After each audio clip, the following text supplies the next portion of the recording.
Bom dia, queridos irmãos, graça e paz de nosso Senhor Jesus Cristo, dando início a mais uma aula de nossa escola bíblica dominical, com nossos corações cheios de alegria pela oportunidade de aqui estarmos.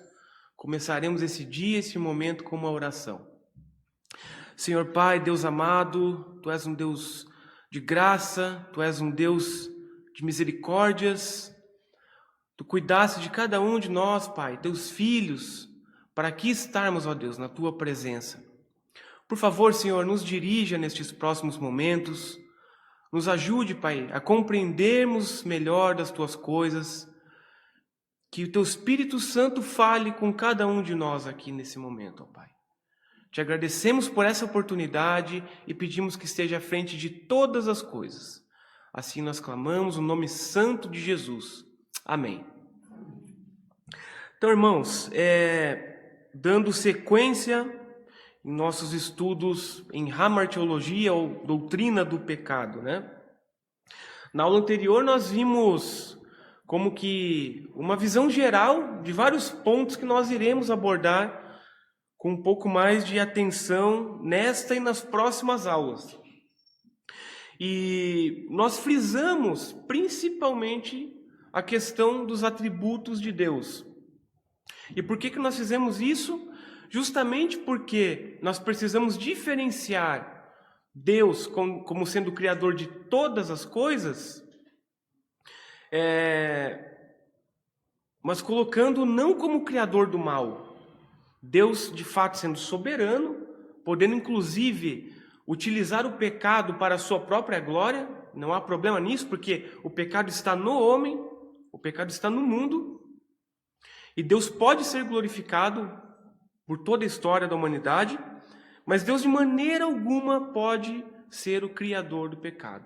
Nós vimos passagens desde Gênesis até Apocalipse, nos mostrando que Deus é um Deus santo, que Ele é justo, que Ele é reto, que Ele não tenta ninguém, que Sua palavra é a mesma ontem, hoje, eternamente.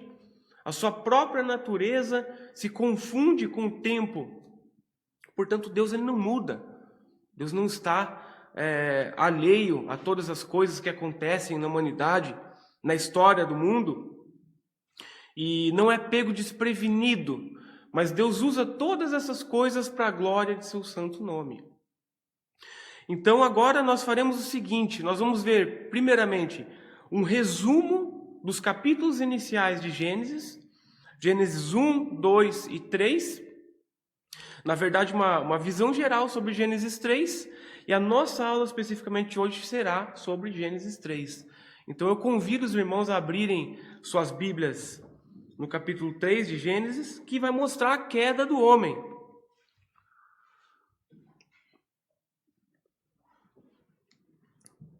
Nós veremos alguns outros textos também, mas o principal será o de Gênesis 3. Antes de fazermos a leitura integral desse capítulo, e nós vamos ponto a ponto debatendo ele aqui, fazendo um resumo do que vem antes de Gênesis 3. No capítulo 1, o processo de criação, portanto, é descrito como ocorrendo em 6 dias.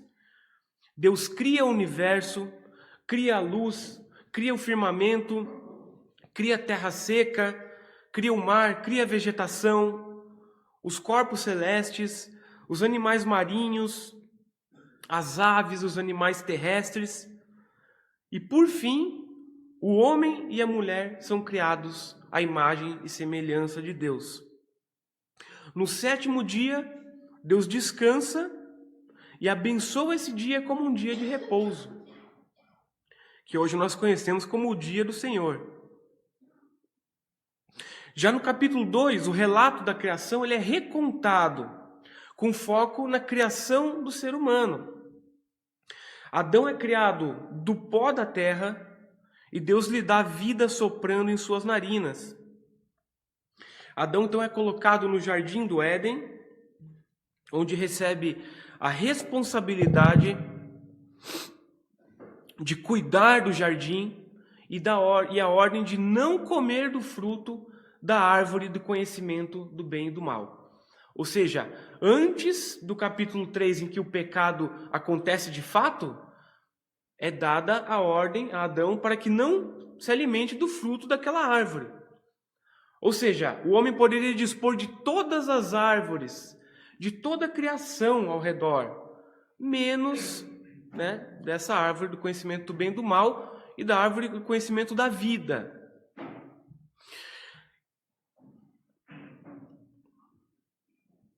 Na sequência, Deus percebe que não é bom que o homem esteja só e cria a mulher a partir de uma costela de Adão para ser sua companheira, para ser sua auxiliadora. Então, o capítulo 2 destaca principalmente a importância da união entre o homem e a mulher, estabelecendo o conceito de casamento. Então, novamente, antes que o pecado acontecesse, todas essas coisas aconteceram e, como vimos na aula anterior, Deus viu que era bom. Deus teve prazer na obra de sua criação. Até este momento está tudo certo. Mas no capítulo 3, Gênesis narra a queda do ser humano no pecado. Lá no Éden, a serpente, que é descrita aqui como o mais astuto dos animais, engana Eva, persuadindo-a a comer o fruto da árvore do conhecimento do mal, que Deus havia proibido expressamente no capítulo 2. Eva, por sua vez, oferece o fruto a Adão, e Adão, da mesma maneira, também come. E imediatamente, eles percebem que estavam nus e sentem vergonha. Costuram algumas folhas ali de figueira para se cobrirem. E quando Deus passeia pelos jardins, quando Deus está se aproximando, no fim do dia, eles se escondem, eles sentem vergonha. Portanto, como consequência do pecado, Deus amaldiçoa a serpente a rastejar e coloca inimizade entre ela e a mulher, e entre sua descendência e a descendência da mulher. A mulher é condenada a sentir dores no parto e a ser agora dominada pelo homem. Adão é condenado a trabalhar arduamente para tirar sustento da terra, que agora produziria espinhos e ervas daninhas. Então aquela perfeição, que a gente só consegue imaginar, deixa de ser perfeita e passa a coexistir com o pecado, com as coisas finitas, com a maldade, com a dor, com a morte. Então, finalmente, Adão e Eva são expulsos do jardim, impedidos de comer da árvore da vida, e a morte entra no mundo. Deus coloca querubins e uma espada flamejante para guardarem o caminho da árvore da vida, impedindo que os homens retornem ao jardim. Então nós vemos, irmãos, da mesma maneira como a graça de Deus se demonstra de uma maneira incrível, até o capítulo 2, demonstrando a maneira como ele cria todas essas coisas, a maneira como tudo isso estava à disposição e domínio do homem. O capítulo 3 mostra uma queda vertiginosa, porque aquele mesmo Deus que havia sido bondoso, misericordioso e dado muito mais do que o homem precisaria para viver feliz e contente, glorificando seu Senhor, ele trai a Deus. Então o pecado inicial não somente é uma rebelião, mas é uma traição ao Senhor. É uma traição ao Senhor. E a consequência é o que vemos aqui. Mas nós veremos com mais calma agora o capítulo 3, fizemos esse panorama geral aqui, mas agora de fato nós faremos a leitura de todo esse capítulo. E a sequência que formos andando aqui, vamos frisando alguns pontos que nos chamam mais atenção. Então, Gênesis 3 diz assim: mas a serpente, mais sagaz de todos os animais selváticos que o Senhor Deus tinha feito, disse à mulher: é assim que Deus disse, não comereis de toda árvore do jardim? Respondeu-lhe a mulher: do fruto das árvores do jardim podemos comer, mas do fruto da árvore que está no meio do jardim, disse Deus: Dele não comereis, nem tocareis nele, para que não morrais. Então a serpente disse à mulher: é certo que não morrereis, porque Deus sabe que no dia em que dele comerdes, se vos abrirão os olhos, e como Deus sereis conhecedores do bem e do mal. Vendo a mulher que a árvore era boa para se comer, agradável aos olhos, e a árvore desejável para dar entendimento, tomou-lhe do fruto, e comeu e deu também ao marido, e ele comeu. Abriram-se então os olhos de ambos, e percebendo que estavam nus, coseram folhas de figueira, fizeram cintas para si. Quando ouviram a voz do Senhor Deus que andava no jardim, pela viração do dia, esconderam-se da presença do Senhor Deus, o homem e sua mulher por entre as árvores do jardim. E chamou o Senhor Deus ao homem e lhe perguntou: onde estás? Ele respondeu: ouvi a tua voz no jardim, e porque estava nu tive medo e me escondi. Perguntou-lhe Deus: quem te fez saber que estavas nu? Comeste da árvore que te ordenei que não comesses? Então disse o homem: a mulher que me deste por esposa, ela me deu da árvore, e eu comi. Disse o Senhor Deus à mulher: que é isso que fizeste? Respondeu a mulher: a serpente me enganou, e eu comi. Então o Senhor Deus disse à serpente: visto que isso fizeste, maldita és entre todos os animais domésticos, e o és entre todos os animais selváticos. Rastejarás sobre o teu ventre, e comerás pó todos os dias da tua vida. Porém, inimizade entre ti e a mulher, entre a tua descendência e o seu descendente. Este te ferirá a cabeça, e tu lhe ferirás o calcanhar. E a mulher disse: multiplicarei sobremodo os sofrimentos da tua gravidez. Em meio de dores darás à luz filhos. O teu desejo será para o teu marido, e ele te governará. E Adão disse: visto que atendeste à voz de tua mulher, e comeste da árvore que eu te ordenara não comesses, maldita é a terra por tua causa. Em fadigas obterás dela o sustento durante os dias de tua vida. Ela produzirá também cardos e abrolhos, e tu comerás a erva do campo. No suor do rosto comerás o teu pão, até que tornes a terra, pois dela foste formado, porque tu és pó, e ao pó tornarás. E deu o homem o nome de Eva à sua mulher, por ser a mãe de todos os seres humanos. Fez o Senhor vestimenta de peles para Adão e sua mulher, e os vestiu. Então disse o Senhor Deus: eis que o homem se tornou como um de nós, conhecedor do bem e do mal. Assim que não estenda a mão e tome também da árvore da vida, e coma, e viva eternamente. O Senhor Deus, por isso, o lançou fora do jardim do Éden, a fim de lavrar a terra de que fora tomado. E expulso o homem, colocou querubins ao oriente do jardim do Éden, e o refulgir de uma espada que se resolvia para guardar o caminho da árvore da vida. Então, como nós falamos, irmãos, nós vemos uma queda, né, em todos os sentidos. O homem que, de fato, tinha todo um relacionamento com o Senhor em plenitude, em perfeição, usufruindo de todas aquelas coisas, agora passa a ter um obstáculo, a ter realmente uma dificuldade para entender o Senhor e se fazer entender dessa maneira. Por isso o homem agora não é mais livre de pecado.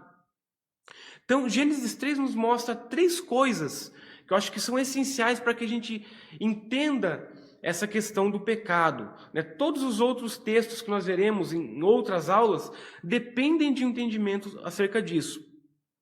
Primeiro, Gênesis 3 nos mostra a causa da maldade, né, e a perversidade que se dão de maneira generalizada no mundo. Portanto, tudo começa aqui. Mas também nos mostra a experiência universal do sofrimento, da dor e da doença. E por fim, uma realidade da morte para todos. Toda a humanidade passa a estar fadada à morte. Então, se o capítulo anterior fala de toda essa bondade de Deus, criando o jardim, dando muito mais do que o homem precisava, dando-lhe uma auxiliadora, agora o homem responde de maneira inversamente proporcional, demonstrando a sua ingratidão para com o Senhor. Um Deus tão generoso sendo traído por aqueles a quem cuidou dessa maneira. Então, irmãos, o verso 1 fala o seguinte: mas a serpente, mais sagaz de todos os animais selváticos que o Senhor Deus tinha feito, disse à mulher: é assim que Deus disse, não comereis de toda a árvore do jardim? E nós vemos aqui alguns pontos interessantes, para a gente pensar. Primeiro, lá em Gênesis 2, se os irmãos puderem acompanhar,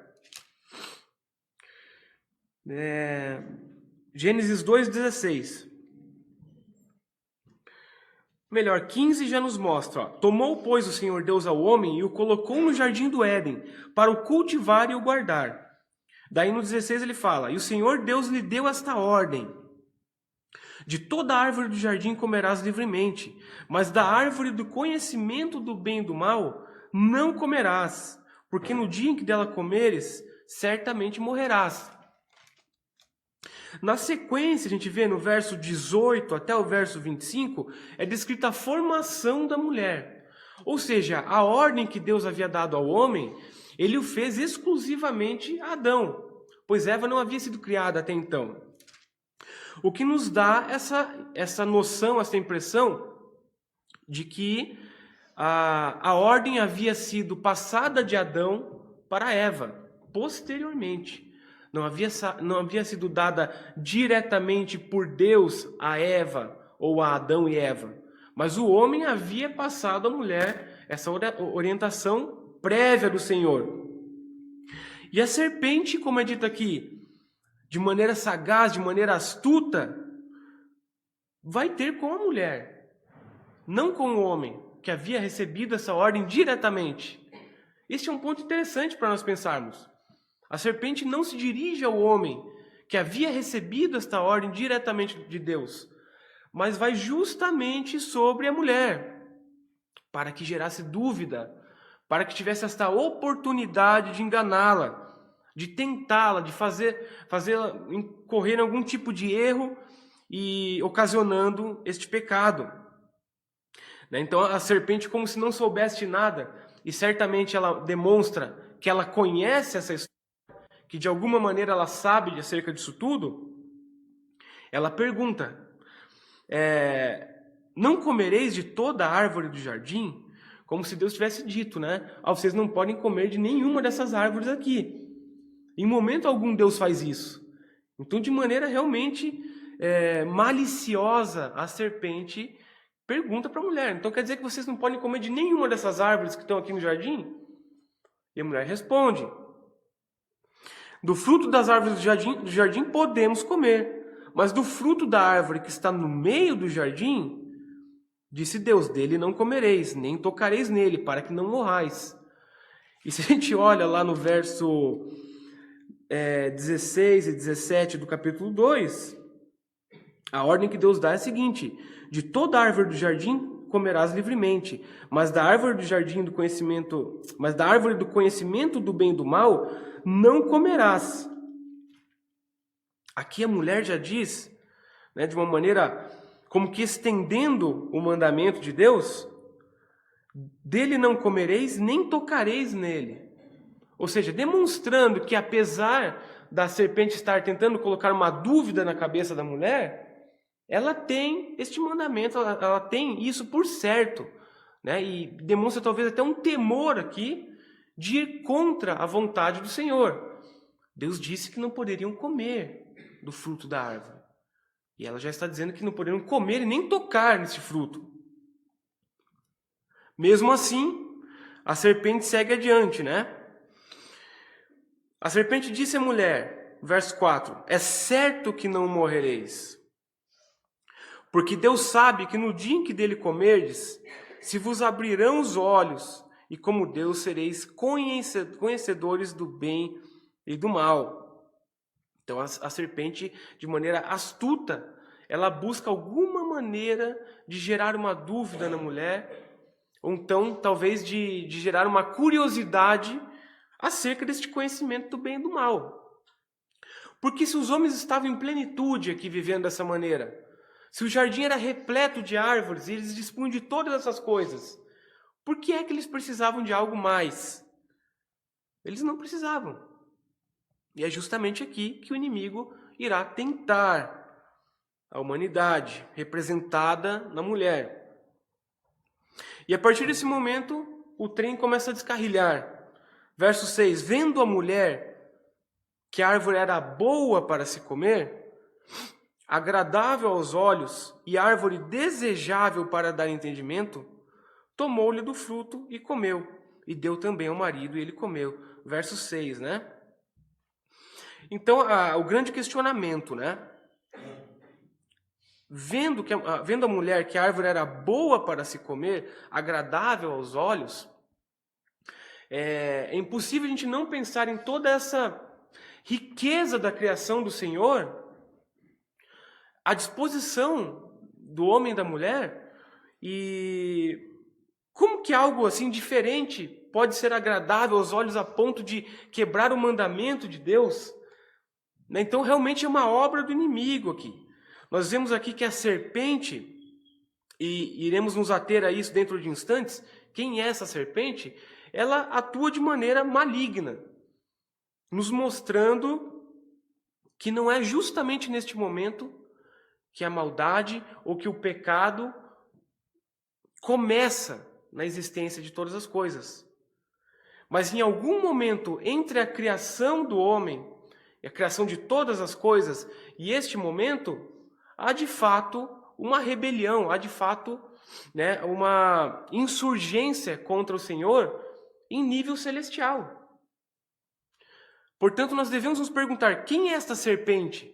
A serpente, obviamente, é dito que é um animal. Não está dito que é um tipo de ser espiritual, em primeira instância. Mas, obviamente, está dominado por alguma coisa. Foi possuído por algum tipo de poder maligno. Algum tipo de poder que utiliza este animal. Se o animal realmente, de fato, era um animal mais esperto, mais, enfim, inteligente, foi justamente este animal que o inimigo possuiu para que cumprisse os seus objetivos. Veremos aqui posteriormente que inicialmente não se tratava inclusive de um animal rastejante. Não se tratava de um animal que rastejava. Era um outro tipo de animal. Né? Então, realmente, Deus coloca esta penalidade sobre esse animal. Mas o fato é, o nosso grande questionamento inicial aqui, no verso 1, mas a serpente, mais sagaz de todos os animais, e a gente não pode pensar que era justamente uma criação de Deus, um dos animais comuns, algum dos animais que estava ali naquele jardim, e que se revolta contra o próprio Deus e busca fazer isso. E aí eu convido os irmãos para nós abrirmos alguns textos para vermos quem é esta serpente. Isaías 14, 12 a 15, inicialmente.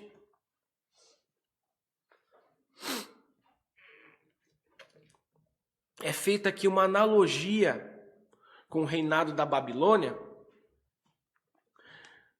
representando, né, um tipo de reino humano opressor.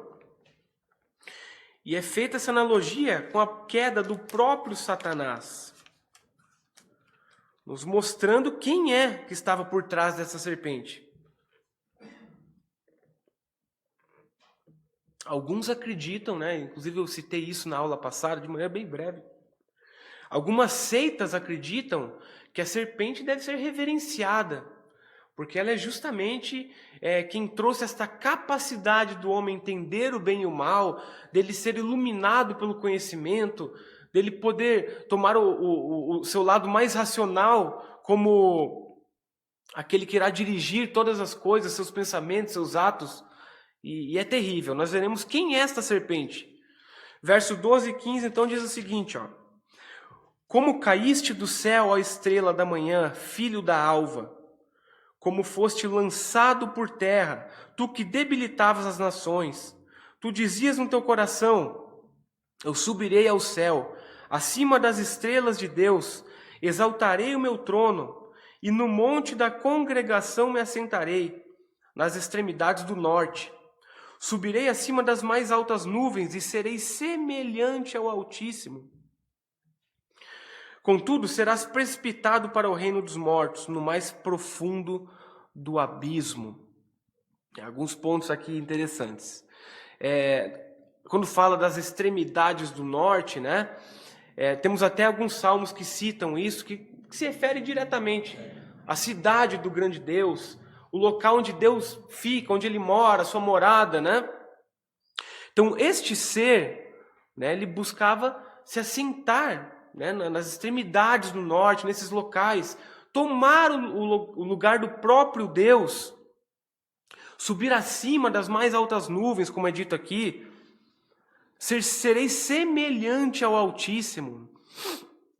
Então aqui há uma ideia, né, de que ao mesmo tempo em que há digamos assim, uma antítese entre este personagem e o próprio Deus como Criador de todas as coisas, quando é dito Altíssimo aqui, né, os comentaristas demonstram, através das línguas originais, que há uma grande diferenciação entre a criação, incapaz de tomar o lugar de Deus de fato, e o Deus que é de fato Altíssimo, mais alto do que todas as coisas, que o próprio inimigo aqui, Satanás, não pode alcançar. Mas a sua intenção é justamente essa. Veremos outro texto aqui que nos mostra quais eram suas intenções. Ezequiel 28, 12 a 17. Ezequiel 28, 12 a 17. Aqui novamente nós temos uma comparação, ou uma analogia, né, entre um reinado humano e o próprio Satanás, nessa sua tentativa de usurpar do poder do Senhor. Então, dos versos 12 a 17, parte B do verso 12. Tu és o sinete da perfeição, cheio de sabedoria e formosura. Estavas no Éden, jardim de Deus, de todas as pedras preciosas te cobrias. O sárdio, o topázio, o diamante, o berilo, o ônix, o jaspe, a safira, o carbúnculo e a esmeralda. De ouro se te fizeram os engastes e os ornamentos. No dia em que foste criado, foram eles preparados. Tu eras querubim da guarda ungido, e te estabeleci. Permanecias no monte santo de Deus, no brilho das pedras andavas. Perfeito eras nos teus caminhos, desde o dia em que foste criado, até que se achou iniquidade em ti. Na multiplicação do teu comércio se encheu o teu interior de violência e pecaste.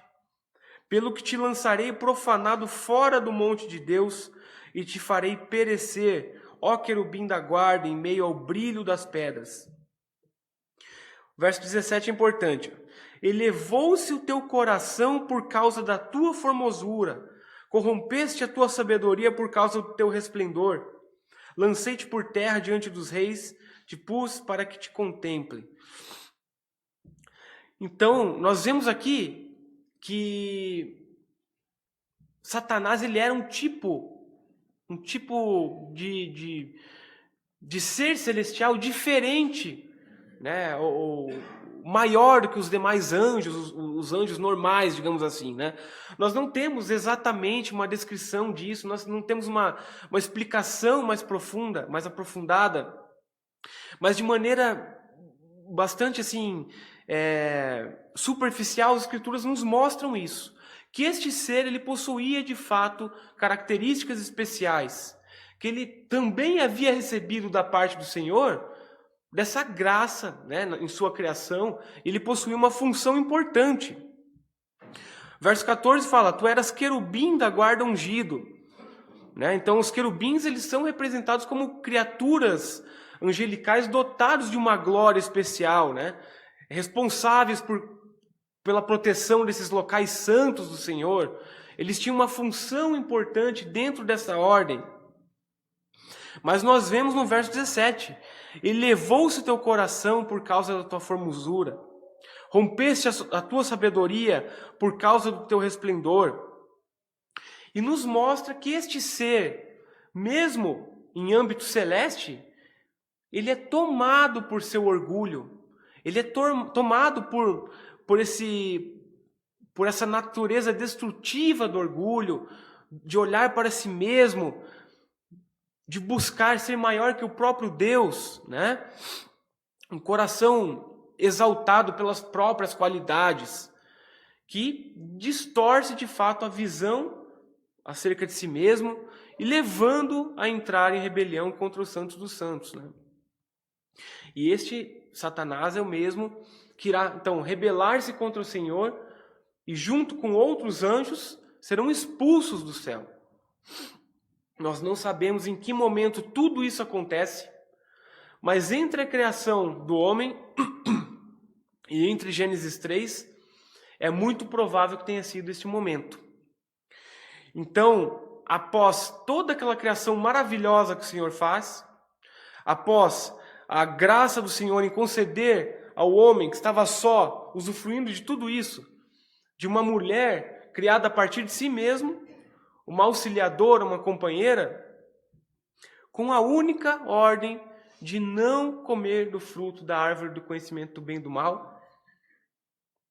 este inimigo vem tentar o homem e o homem acaba incorrendo no pecado, como vemos aqui.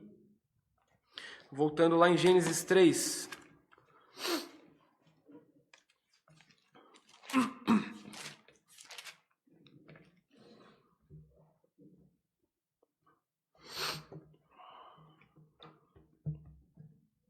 Então nós podemos concluir, né, que de maneira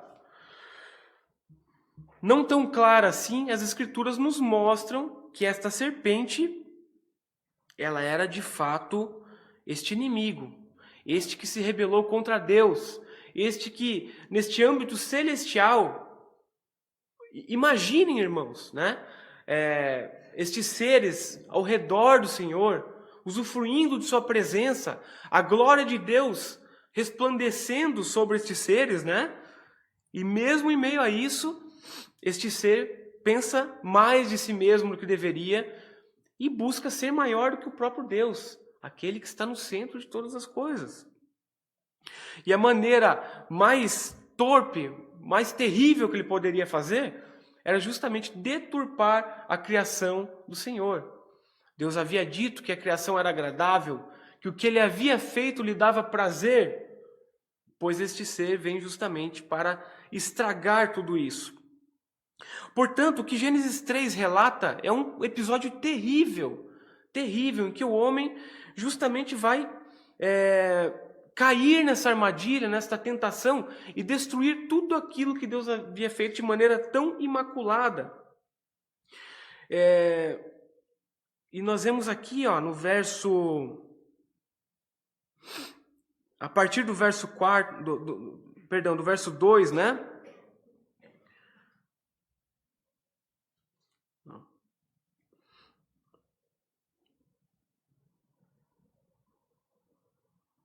Perdão, irmãos, o verso 7. Imediatamente após o pecado, o homem tem esse entendimento acerca daquilo que é mal. Então, aquele conhecimento do bem e do mal, que é dito aqui anteriormente, que Eva se questiona, né? Fica interessada. Verso 6, ó, árvore agradável para dar entendimento. Este entendimento que havia sido proibido por Deus, ele é dado de fato ao homem e à mulher. E é justamente este conhecimento empírico, de fato, acerca do que é bom e do que é mal. Não mais Deus é o parâmetro acerca daquilo que é bom para o homem. O homem não se contenta mais em ouvir ao Senhor e entender que uma coisa é boa ou é má. A partir deste momento, o homem ele faz para si mesmo aquilo que ele é bom, aquilo que é bom. Ele passa a colocar na sua regra moral o que é bom e o que é mal. E o mundo está desse jeito hoje justamente por isso. Imediatamente após a queda, o homem sente vergonha. O homem passa a reconhecer aquilo que é mal. Mas aquilo que é bom também é deturpado. O conceito de bondade não passa mais a residir na pessoa de Deus, na natureza do Senhor. A bondade também é colocada sob o crivo do homem, não mais debaixo da autoridade de Deus. Portanto, Deus diz: o que é bom para vocês é obedecer as minhas palavras. Obedecer minha única regra que eu digo aqui. Usufruir de tudo isso que é bom. E se vocês fizerem isso aqui, que é comer desta árvore aqui, deste fruto desta árvore, vocês terão entendimento daquilo que é bom e que é mal. E a partir disso, de fato, a humanidade está entregue a estes conceitos errados acerca do que é bom e acerca do que é mal. Então, nós hoje vemos a sociedade aceitando como bondade ou como sendo algo bom, coisas que são totalmente opostas à palavra de Deus. E essa é a grande dificuldade que temos no mundo como cristãos. Entendermos que o que o mundo está dizendo que é bom na perspectiva dele. É bom na perspectiva do homem caído. Mas bondade é tudo aquilo que agrada a Deus. É tudo aquilo que vai de encontro à natureza santa, à natureza plena em justiça do nosso Senhor. Mas a partir deste momento o homem começa a fazer bondade para si mesmo. Ele começa a questionar aquilo que é mal e trazer, de maneira aberta essa visão moral para todas as coisas ao seu redor. Mas ainda há alguns pontos interessantes aqui. Pensarmos que a partir deste momento a morte era certa, então a morte de fato agora ocorre, e até mesmo nisso há aqui uma demonstração incrível da misericórdia de Deus. Poucos olham para este ponto aqui, mas vejam no verso 24, lá no fim do capítulo 3. Se o homem, portanto, agora ele estava vivendo em meio à dor, em meio ao sofrimento, em meio à fome, à tristeza, a todos os sentimentos ruins e as adversidades que nós conhecemos, mas acima de tudo isso, o homem estaria fadado à morte. A árvore da vida ainda estava lá no jardim. O seu fruto não havia sido tocado. A árvore do conhecimento do bem e do mal, sim. Mas a árvore da vida, que Deus diz lá atrás que daria vida eterna, continuava lá. E Deus tem tanta misericórdia que a gente olha para essa expulsão do homem do Jardim do Éden como uma penalidade somente, né? Mas não, Deus expulsa o homem para que ele não coma daquela árvore, daquele fruto daquela árvore também. Porque se o homem comesse do fruto daquela árvore, todo esse sofrimento seria eterno. Não haveria salvação para a humanidade. Não haveria salvação. Então Deus coloca os querubins nos limites do jardim, né? E uma espada lá, justamente para guardar o caminho da árvore da vida. No verso 22, então disse o Senhor Deus: eis que o homem se tornou como um de nós, conhecedor do bem e do mal. Assim, que não estenda a mão e tome também da árvore da vida, e coma, e viva eternamente.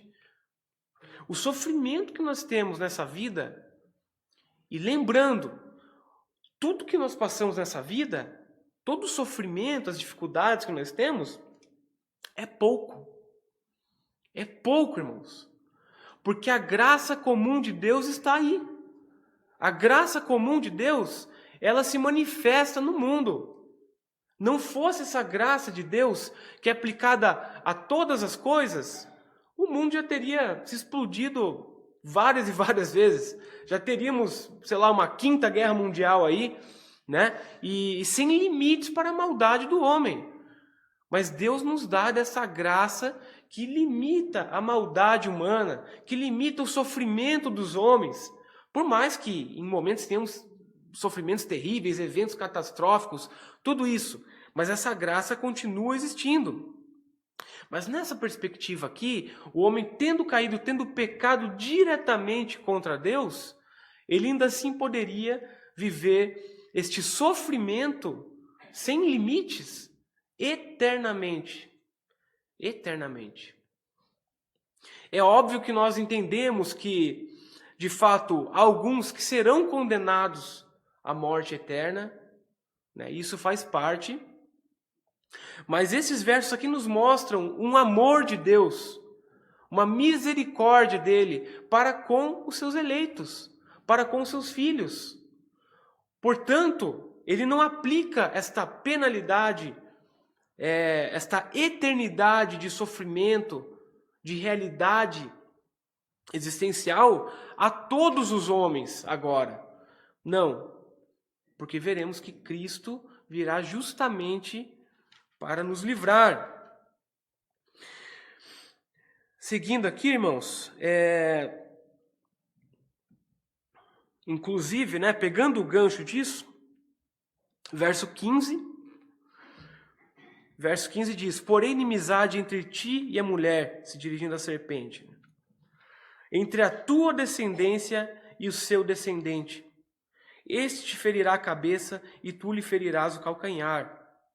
Aqui uma referência inicial, né? Lembrando aqui do tempo de todas essas coisas. Claro que a gente não sabe quanto tempo demorou até que o homem e a mulher estivessem usufruindo desse jardim, para que essa serpente chegasse e colocasse esta tentação, esta possibilidade de pecado sobre a mulher. Nós não sabemos o tempo que levou tudo isso. Não sabemos exatamente também o tempo entre cada uma dessas coisas aqui, desde o pecado até essas conversas e diálogos com o Senhor. Certo é que após o pecado, né, ainda naquele mesmo dia, Deus caminha ali por aquele jardim, como ele fazia, e o homem de maneira covarde, né? Se a gente pensar que Deus criou todas aquelas árvores, todas aquelas coisas lindas e maravilhosas para que o homem usufruísse, né? Agora, o homem utiliza dessa criação para se esconder de Deus. Imagine lá uma árvore esplendorosa, frondosa, linda, para que o homem contemplasse, sentasse embaixo dela, comendo, né, dos frutos, de tudo que tivesse à disposição. Agora, o homem está escondido atrás dessa árvore ali, mais ou menos dessa forma, né? Corrompendo, portanto, não somente o seu próprio curso, mas toda a criação de Deus. Tudo passa realmente a estar debaixo desse pecado. Ainda assim, Deus se dirige à serpente, diz a ela que ela rastejará, né, sobre o próprio ventre, comerá do pó da terra. E no verso 15 aqui, esse que nós lemos, é o que em teologia é conhecido como proto-evangelho, que é uma primeira referência a Cristo. Né, dizendo aqui que o descendente da mulher, né, viria justamente para ferir a cabeça dessa serpente. Né, e tem referência lá no Novo Testamento acerca disso. Então, voltando, como a gente não sabe exatamente o tempo de todas as coisas, mas aqui o diálogo... Obrigado, meu irmão. O diálogo ele é bastante imediato. Então, logo na sequência que o homem peca, Deus dá essa punição à serpente, dá também a punição a Adão e Eva, mas já dá uma promessa de que viria um descendente da mulher, né?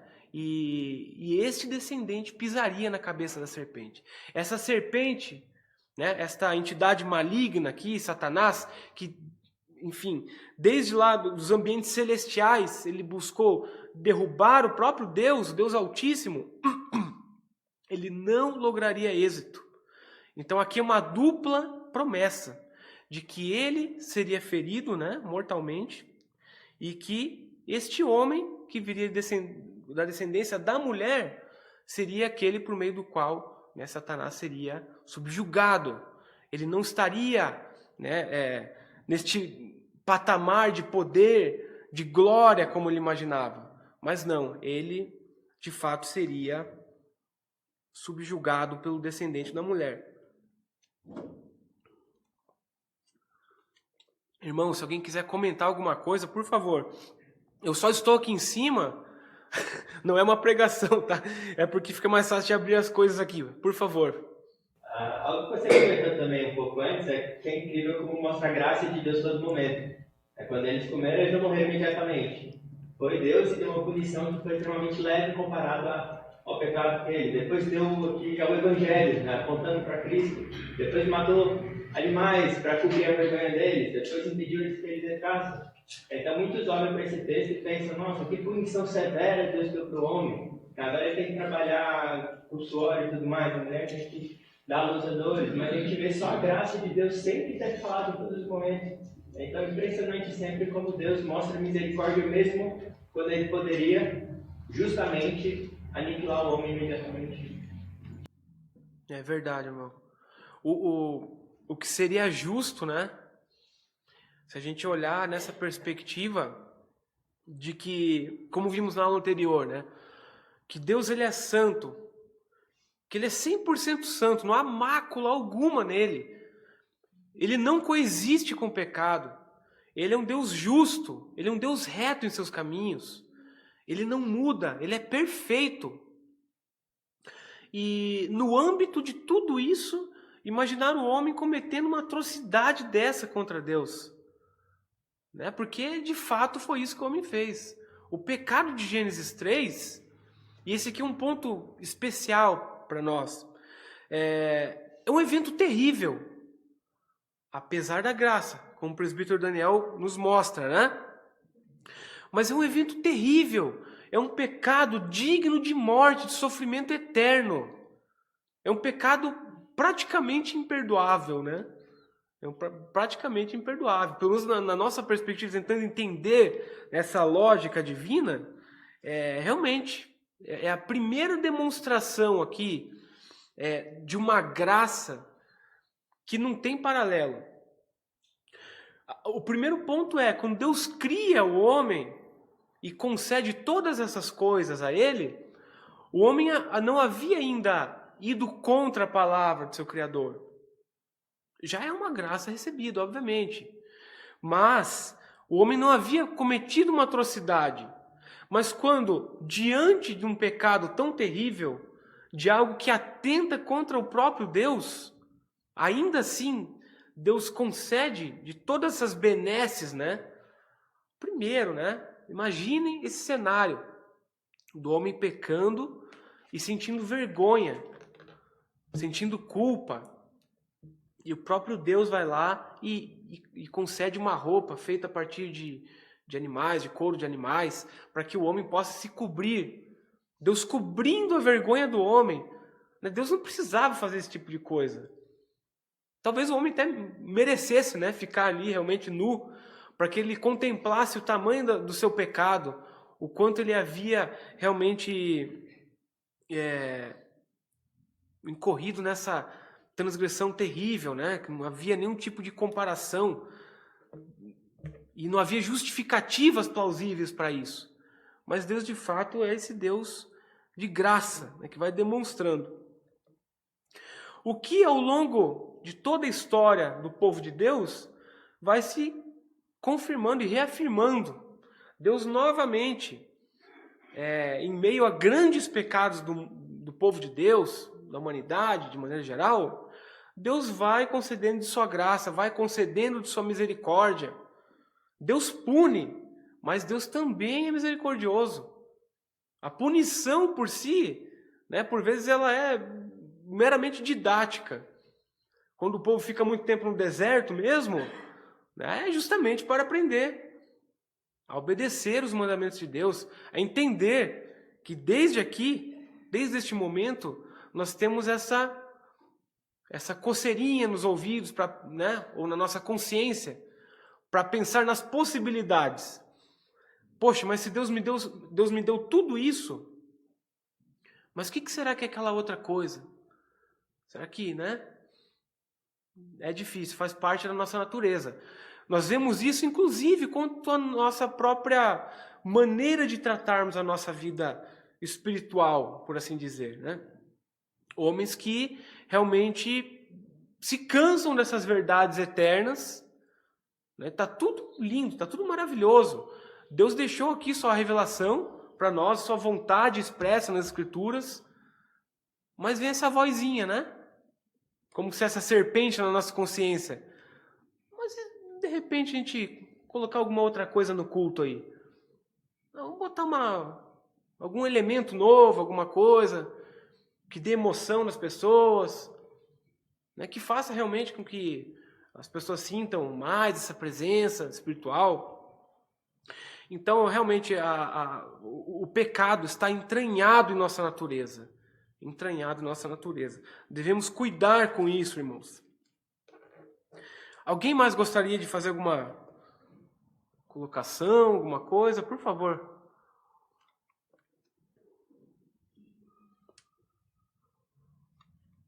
Então é isso. Como o presbítero Daniel disse, né? Há pessoas que amaldiçoam o trabalho, por exemplo. Não, o trabalho é uma punição, uma penitência. Nossa, eu tenho que trabalhar. A gente tem que trabalhar mesmo para se sustentar. E não é dessa forma, não é dessa maneira, né? A gente tem que entender que o destino do homem aqui deveria ser outro. Deveria ser essa morte instantânea, né? E um sofrimento eterno. Mas nós vivemos nesse mundo e Deus nos dá de seus meios de graça para que a gente possa ter os recursos que nós precisamos, que a gente possa, por exemplo, criar uma família, ter uma família debaixo da graça, debaixo da vontade de Deus. Nós estamos aqui reunidos numa igreja, numa comunidade local, buscando entender dessas coisas de Deus. Tudo isso é graça de Deus. Se estivéssemos ao nosso próprio curso aqui, irmãos, né, já estaríamos numa realidade totalmente diferente. Totalmente diferente. Então, são meios de graça, né? Deus realmente trabalha dessa forma. Obviamente que a mulher irá sentir a dor do parto, né? Isso lembra, né, deste pecado, lembra deste momento aqui, né? Verso 16 lá: multiplicarei sobremodo os sofrimentos da tua gravidez, em meio de dores darás à luz filhos. Né? E por vezes a mulher ela sofre com seu marido, né? Não lhe dando atenção, não lhe dando carinho, não lhe dando amor, não lhe sendo sensível, né?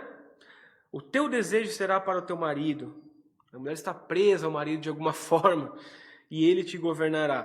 Por fim, o homem crente, o homem e a mulher crente, eles enxergam todas essas coisas num parâmetro diferente. Portanto, mesmo essas punições ou essas palavras, elas devem ser colocadas debaixo deste olhar de graça. Esse olhar de graça, da graça de Deus. E a partir daqui, irmãos, nós vemos, portanto, né, o homem seguindo o curso deste pecado inicial, conhecendo, portanto, da punição, né, em ser o conhecedor do bem e do mal, como vimos, né? Agora o homem ele passa a enxergar o bem e o mal de uma maneira distinta daquela que Deus havia lhe designado. Enquanto a gente pensa que bom é tudo aquilo que Deus deseja, aquilo que Deus manda o homem fazer ou deixar de fazer, e mal é justamente o inverso, né? O mal é aquilo que desagrada a Deus. Agora o homem passa a relativizar tudo isso aqui, né? E a humanidade caminha para o que caminha. Acho que pelo tempo, irmãos, nós vamos parar por aqui. Na próxima aula nós daremos sequência na nossa exposição. Se algum dos irmãos quiser complementar alguma coisa, ou questionar, levantar algum ponto. Novamente, Gênesis 3, ele é um ponto principal aqui, um ponto nevrálgico para que a gente consiga entender essa questão do pecado. O pecado ele é citado em outros momentos nas Escrituras, obviamente. Nós vemos uma leitura acerca do pecado muito cristalina em Paulo, por exemplo, mas a base de tudo são esses acontecimentos, né? Como nós dissemos. A partir deste momento, né, o homem passa a sentir dor, o homem passa a sentir a tristeza de ter pecado contra Deus, a vergonha se torna uma verdade, né? E nós veremos na próxima aula. Apesar disso tudo, o homem imediatamente não se arrepende, né? Ele no primeiro contato com o Senhor, ele não vai pedir perdão, Senhor, comida do fruto da árvore. O que nós vemos aqui justamente é o homem tentando justificar. A mulher dizendo que foi a serpente, o homem dizendo que foi a mulher, né? Ou então dizendo que foi o próprio Deus, né? A mulher que tu me deste. É terrível. Então é isso. Essa é a natureza do homem após o pecado. Né? Após o pecado, imediatamente o homem já começa a demonstrar, sentindo a vergonha, não sentindo a culpa que deveria sentir, não se arrependendo em tempo oportuno, né? E seguindo o curso aí de sua história, até que Deus, em alguns momentos, se canse da humanidade, da sua maldade, e vemos isso emblematicamente, né, com Noé, num período aqui posterior a isso, e em diversos outros momentos, em que Deus aplica sua punição, tenta demonstrar novamente para esses homens que eles devem seguir o caminho correto. E mesmo assim, colocou nós, né, como humanidade, nós continuamos batendo cabeça. É isso, irmãos. Alguém gostaria de fazer alguma contribuição? Se não, finalizamos. Presbítero, rapidamente, é interessante quando a gente pensa dessa forma, né? Nessa questão quando a gente coloca a punição, mas a gente tem que sempre ter em mente que a partir desse momento que nós pecamos, o Senhor vai ser sempre justo, porque para com alguns ele vai tratar como? Com graça e misericórdia, e para outros ele vai tratar com justiça, demonstrando quem ele é. O Senhor nunca é injusto e ele não deixa de demonstrar a sua misericórdia para aqueles que ele escolheu antes da fundação do mundo. Por isso que a misericórdia de Deus dura para sempre. Mas ele será sempre justo e ele será misericordioso. Atributos de Deus, né, do nosso Senhor. Então é graça do Senhor sobre a nossa vida mesmo. É isso mesmo. Só um comentário antes da gente finalizar, né? Já estamos bem no limite, mas é isso, justamente, né? E o que eu falei na primeira aula, que este assunto da hamartiologia, da doutrina do pecado, é interessante ser estudado antes da cristologia, porque como o presbítero Eduardo falou, a punição do pecado ocorre de fato. Entre aqueles que não são crentes, eles sofrerão pessoalmente por isso. Mas nós, povo de Deus, filhos de Deus, eleitos no Senhor, temos esse pecado justificado, aplicado sobre Cristo. Então, de todas as maneiras, Deus continua sendo justo, punindo aqueles que não reconhecem Cristo como Senhor e Salvador, né, e colocando este jugo sobre Cristo, para que seu povo eleito seja de fato salvo, né, e colocado para a vida eterna. Amém? Oremos, irmãos. Ó Senhor Deus, obrigado, Pai, por mais uma aula que tivemos aqui, por mais um momento em que nós podemos refletir, Pai, mesmo que brevemente, sobre as Tuas coisas. Quão insondáveis são Teus caminhos, Senhor. Quão incríveis são os Teus feitos, ó Pai. E quão pecaminosa é a nossa natureza, Deus. Sabemos, ó Deus, que por meio do Teu Santo Espírito nós somos santificados, Pai, como filhos Teus, que nos deste uma nova oportunidade.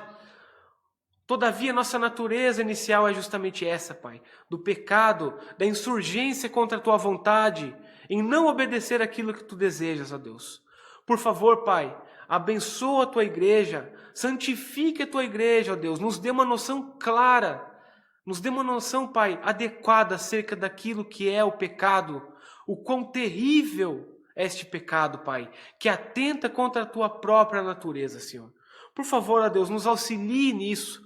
Nos dê clareza de entendimento, ilumine os nossos corações, Pai, para que nós possamos identificar aquilo que atenta contra a Tua vontade, ó Deus, de modo a vivermos de maneira mais santa neste mundo, ó Senhor. Assim nós te pedimos e agradecemos no nome santo de Jesus. Amém. Obrigado, irmãos.